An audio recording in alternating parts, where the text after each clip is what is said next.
Bom, dia seguinte à vitória do Santos, né? Essa vitória importante contra o Corinthians, 2 clássicos na era Vojvoda que o Santos vence os dois.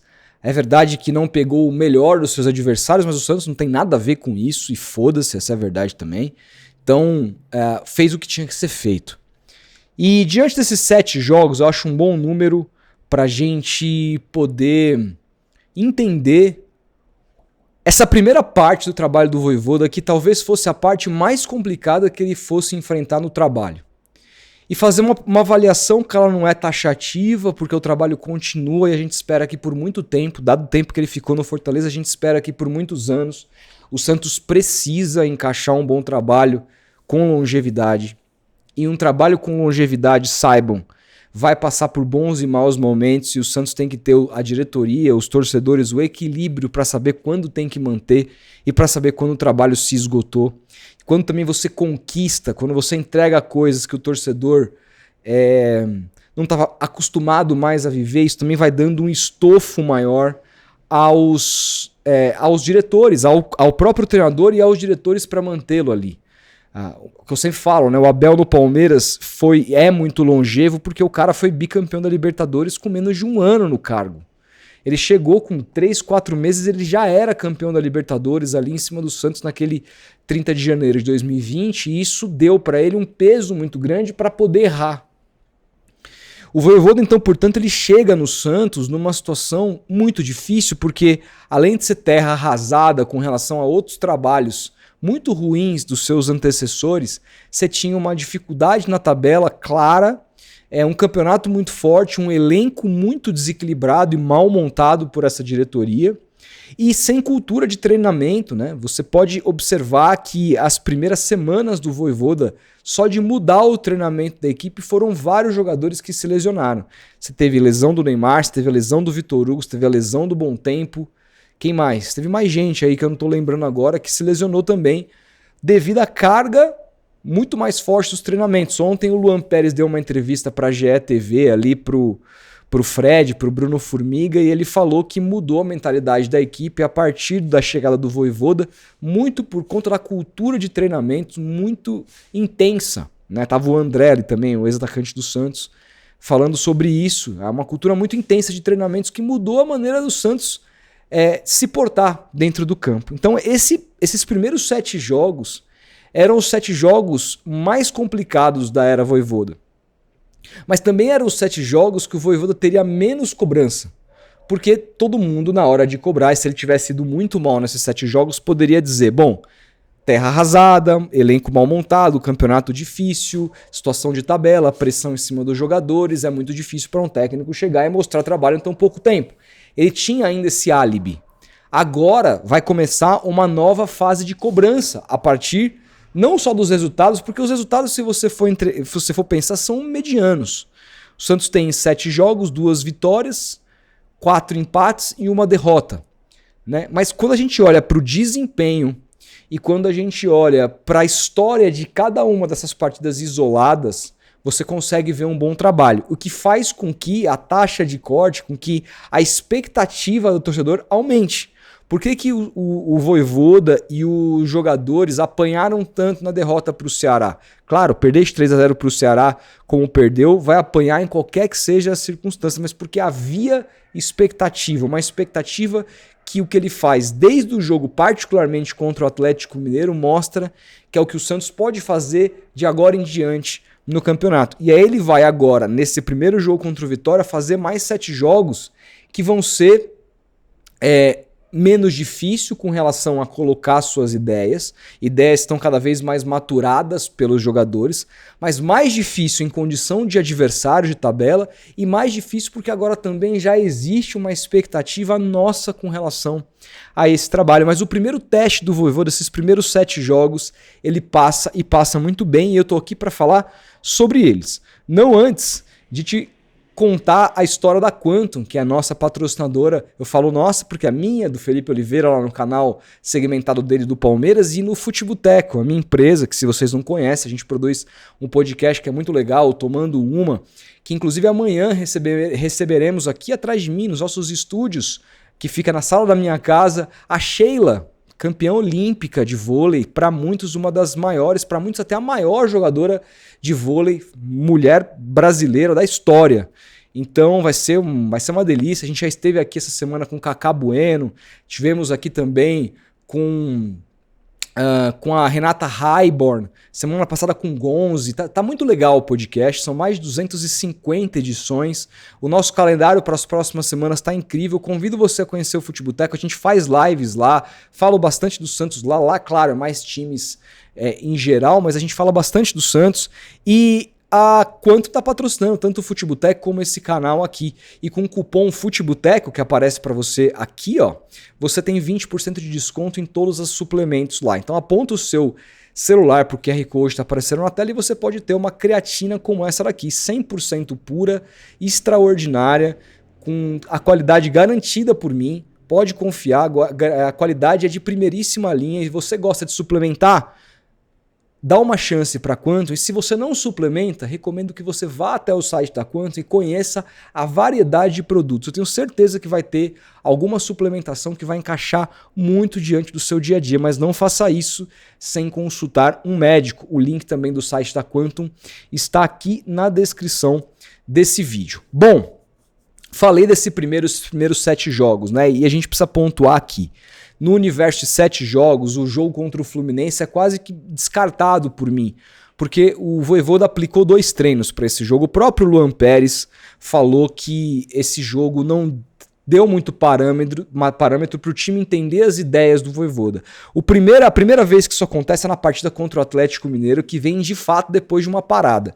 E foi ali que a gente, o Santos enfrenta o Fluminense com 2 treinos do Vojvoda, o Fluminense é melhor no primeiro tempo, o Santos é melhor no segundo tempo, e aí para a data FIFA de setembro, né? E o Santos então ali tinha 10 dias para poder se preparar para enfrentar o Atlético Mineiro na Arena MRV, um estádio que o Santos tinha ido só uma vez, perdido ano passado de 2-0, 2 gols do Paulinho. E um jogo que não é fácil, o Atlético Mineiro tem o Hulk, aquela coisa toda, agora é gramado sintético, antigamente não era, Neymar joga, não joga, ninguém sabia, e ali a gente já notou o quanto faz diferença ter bom treinador, que ele aproveitou esses 10 dias e fez um time do Santos ser muito mais aproximado, muito mais compacto, muito mais entendido do que ele queria, embora estivesse no começo. Você via uma clara evolução tática e técnica e física até do ponto de vista de corridas, de pressões nesse primeiro jogo. E a gente falou, bom, temos um treinador. Aquele jogo o Santos não venceu por uma série de aspectos, né? Teve os gols perdidos pelo Neymar, teve a não marcação do pênalti do Scarpa em cima do Neymar, teve a expulsão ridícula do Zé Ivaldo, teve uma série de questões ali que fizeram com que o Santos não conseguisse o resultado. Mas ainda assim o Santos, perdendo o jogo com um jogador a menos, conseguiu buscar o empate, que é um resultado muito bom, jogando nos domínios do Atlético Mineiro. Era a estreia do Sampaoli jogando perante a sua torcida, ele tinha jogado só contra o Cruzeiro no Mineirão com torcida contra, então era um jogo que não era dos mais fáceis quando a gente olhava, e o Santos conseguiu esse resultado. Aí o Santos volta para casa, né? E o Santos enfrenta o São Paulo. Então o Santos finalmente vence o São Paulo. Se eu não me engano, a sequência foi essa. Eu posso errar aqui uma sequência e outra, mas o Santos vence o São Paulo jogando bem. Aí depois o Santos sai para pegar o Bragantino, toma 1-0, vira o jogo jogando bem e acaba sofrendo um empate no final. Aí o Santos enfrenta, depois desse jogo, o Grêmio, um jogo que o Santos finaliza 24 vezes. E o Grêmio consegue ser muito mais fatal nas chances que teve de gol. Teve até um gol mal anulado, na minha visão, no primeiro tempo, que o VAR anulou. Para mim, ali acabou sendo até prejudicado. E o Santos consegue um empate no final, a partir da entrada do Robinho. Foi um jogo que o Santos não foi tão bem do ponto de vista tático, mas um time que se sobressaiu em acreditar até o final que poderia conseguir o resultado, e finalizações ali não faltaram. O Santos empatou aquela partida. E aí então o Santos vai jogar contra o Ceará fora de casa e acontece aquela catástrofe, né, que é a partida contra o Ceará. Acertei todos os jogos? Então vamos lá, são 7, né? Fluminense, Atlético Mineiro, São Paulo, Red Bull Bragantino, Grêmio, Ceará. E teve o outro contra o Corinthians. Outro contra o Corinthians, sétimo. Exatamente. Eu sou péssimo de matemática. Mas é isso. Então, assim, nesse contexto, o que você vê desses primeiros 7 jogos? Que desses 7 primeiros jogos, vamos tirar o jogo do Fluminense fora, vamos falar de 6 jogos. Nesse universo de 6 jogos, o Santos foi melhor que o seu adversário em 5 vezes. O Santos foi melhor que o São Paulo e venceu. O Santos foi melhor que o Corinthians e venceu. O Santos foi melhor que o Bragantino e empatou. Foi melhor que o Grêmio e empatou. E foi melhor que o Atlético Mineiro e empatou. Poderia ter tido mais pontos e estar mais tranquilo na zona? Poderia, mas em termos de desempenho, dos 6 jogos que o Vojvoda fez, exceção esse contra o Fluminense, que ele treinou muito pouco tempo a equipe, ele foi melhor em 5. Ele foi muito pior contra o Ceará e passa por ele a derrota também aquele dia, por conta também de uma série de escolhas muito ruins. O plano de jogo dele aquele dia não encaixou, foi muito mal feito. Que acontece, mas ele tá no saldo. Agora a gente vai ver aí uma sequência, deixa eu até pegar a sequência do Santos, os próximos 7 jogos do Santos aqui. Deixa eu abrir a tabela e a gente analisa. Deixa eu até abrir também na outra tela, porque eu acho que fica mais fácil para todo mundo acompanhar comigo. Tá? Menu, aqui, me perdoem que aqui é tudo feito sem edição, tá? Tem canais que tem um pouco mais de investimento, que vocês conseguem, as coisas é mais... Aqui é na unha. Mas vamos lá. Brasileirão, já tô com a tabela aberta. Vamos jogar a tabela para a segunda tela aqui e vamos colocar para vocês, tá? Porque eu quero olhar os próximos 7 jogos do Santos e entender a dificuldade. A gente sabe que a gente vai aí para uma sequência, para uma pedreira muito grande e preocupa demais, preocupa muito. Bom, não consegui abrir, gente. Não consegui abrir, deu algum problema, mas vamos aqui, eu não vou conseguir colocar para vocês, mas eu tenho a tabela aqui na minha mão. Vocês não vão ver, mas eu analiso aqui. Vamos lá, 29ª rodada, o Santos sai para enfrentar o Vitória. O Santos recebe o Vitória na segunda-feira na Vila Belmiro. Esse jogo é 21h30? Não tá errado esse horário? Não seria 8 da noite? Deixa eu confirmar aqui no meu outro aplicativo. Tinha visto que era 8 da noite, jogo do Sport TV. Vamos dar uma olhada aqui, pode ser que seja um erro do site do GE. 21h30 mesmo, ou seja, tem live meia-noite, 11h30 em plena... Agora eu vou conseguir abrir para vocês a tela aqui. Vai ter jogo 11 da noite, o live 11h30 da noite em plena segunda-feira. Que loucura, hein? Terça-feira só Deus sabe como que a gente vai trabalhar. Mas ó, tô com a tabela aberta aqui, vamos dar uma olhada aqui. Então, o Santos enfrenta o último jogo da rodada, o Vitória na segunda-feira. Então esse é o primeiro jogo. O segundo jogo, o Santos vai visitar o Botafogo, que é um jogo que dá pro Santos sonhar, hein? Viu os melhores momentos do Botafogo contra o Flamengo, eu sei que é o Flamengo, mas esse Botafogo não tá jogando bem nas mãos do filho do Carlo Ancelotti. Dá pro Santos sonhar aqui com mais alguma coisa. Vamos ver, é um jogo que eu acho que é igual, tá? 31ª rodada, o Santos recebe o Fortaleza. Olha a importância dessas 3 rodadas, né? Fortaleza, o Santos tem a obrigação de vencer na Vila. Vitória e Fortaleza, o Santos tem a obrigação. Se o Santos fizer 7 pontos nesses primeiros 3 jogos aqui, eu acho que a gente não precisa mais falar de briga contra o rebaixamento. Acho que o Santos abre ponto suficiente para o disco mudar. Aí a gente tem na 32ª rodada o Palmeiras no Allianz. Palmeiras no Allianz, que aí é um jogo que não dá para contar com ponto aqui numa quinta-feira, 9h30 da noite. 33ª rodada, o Santos sai pro Maracanã para pegar o Flamengo. Também não dá para contar com pontos aqui, Flamengo brigando pelo título. São 2 vitórias que eu coloco na conta. É claro, a gente vai torcer, vai esperar que o Santos possa surpreender. A gente não pode jogar toalha nunca, mas são jogos que não dão para esperar pontos.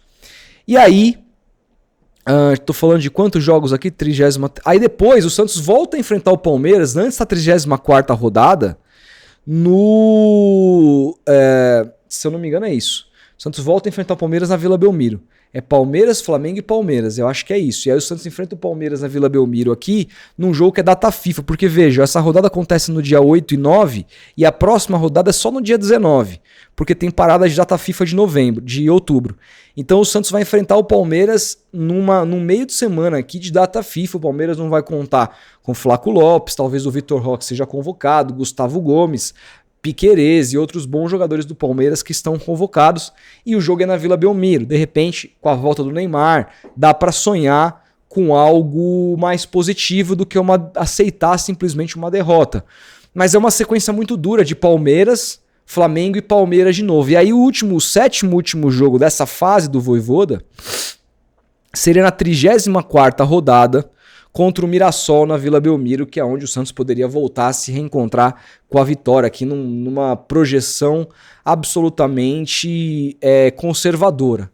Tá? Então a gente está falando de 3 jogos acessíveis: Vitória, Botafogo fora e Fortaleza. Aí vem 3 pauladas em um jogo contra o Mirassol que não vai ser fácil na Vila Belmiro, mas é um jogo que dá para o Santos sonhar em vencer o Mirassol. Ainda mais evoluindo a cada dia que passa nas mãos do Vojvoda.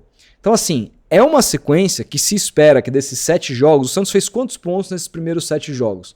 1 ponto contra o Flu, 1 ponto contra o Galo, 1 ponto contra o Grêmio, 3. 3 pontos contra o São Paulo, 6. 3 pontos contra o Corinthians, 9. E fez 1 ponto contra o Bragantino, 10. Em 7 jogos o Santos fez 10 pontos. Quanto daria para prever nessa próxima sequência? É uma sequência mais difícil, que você tem Palmeiras, Flamengo e Palmeiras, mas você tem jogos que o Santos tem a obrigação de vencer, como próximo jogo em casa contra o Vitória e o jogo contra o Fortaleza em casa. Então ali são 6 pontos que o Santos tem que fazer.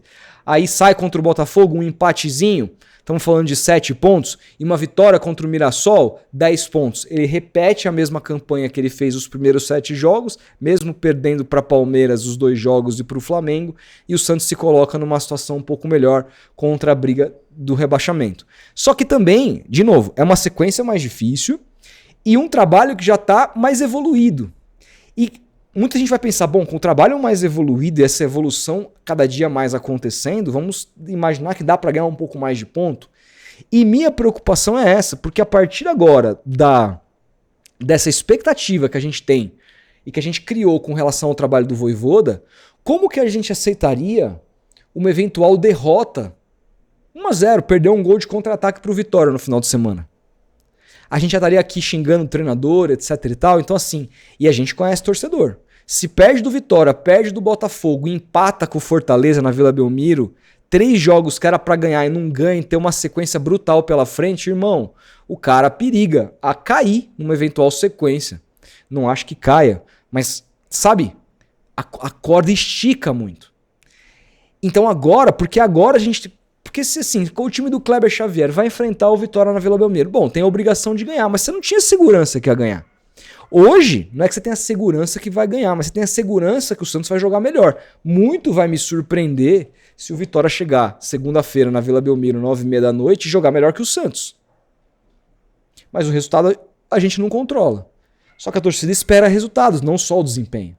Então assim, essa segunda janela de 7 jogos para o Vojvoda é a janela para ele conseguir resolver os pontos suficientes, entregar um desempenho nessa toada como foi contra o Corinthians, melhorando a cada dia que passa a equipe, sabendo que o time vai oscilar também fisicamente, é normal, mas entregando isso para poder começar a pensar no ano que vem e ter então uma condição de montar um time que tenha mais a cara dele, que tenha mais a disposição tática que ele imagina, e ele também passando por essa montagem, né? E o Santos se planejando com antecedência para o ano que vem.